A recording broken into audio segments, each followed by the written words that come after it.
Бүгін құшақтасу күні. Қарапайым тіршілікте бір-бірімізге деген мейірімді көрсетіп, бауырмалдық лебізімізді білдіре беретін сәттеріміз көп емес. Алматылықтардың көңілін аулап, оларға күлкі сыйлау үшін өнер өкілдері қызықты шараның бас кейіпкеріне айналды. Халықаралық достық құшақтасу күні. Осылай аталатын қызықты күнді дүниежүзі елдерінің көптеген тұрғындары позитивті мерекеге айналдырып үлгерген. Біздің өнер жұлдыздары да бұл игі бастамадан шет қалмауға тырысып жүр.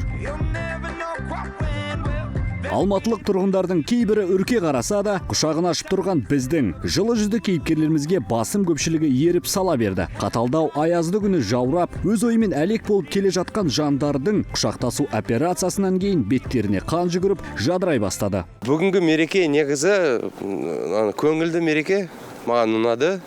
Бөтен адамдармен құшақтасып, көңілін көтеріп қалды. Көңілі жай тапса да Кентал мырзаның көкірегіне ұялаған күдік те табылды. Ол дұрыс па, дұрыс емес пе, енді білмеймін енді. Өйткені бөтен адамдарды құшақтап, мүмкін біреудің әйелі, біреудің қарындасы, сосын айқай-шу болатын шығар. Бұл қобалжуын әнші аздан кейін еркін билеп әкетті. Арбаттағы серуен құрған жұртпен құшағындағы жылумен бөліскен әншінің өзі де рахаттанды, әрі алғыстан құралақан қалмады.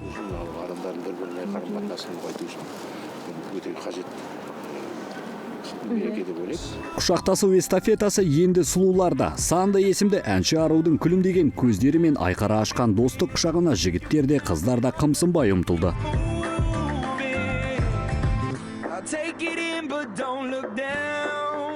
Тіршіліктің соңында жүріп, біз адамға деген мейірімділікті ұмытып кетеміз.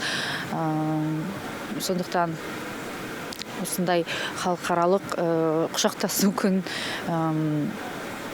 мен дамыту керек деп ойлаймын. Именбей өзгенің достық құшағына құлай кетуді әбестікке баламаған жөн. Бұл шараның өзегі адамдар арасындағы бауырмалдықты арттыру. Қазақтың Наурыз алдында атап өтер көрісу деген мерекесі құшақтасу күнінің атасы секілді.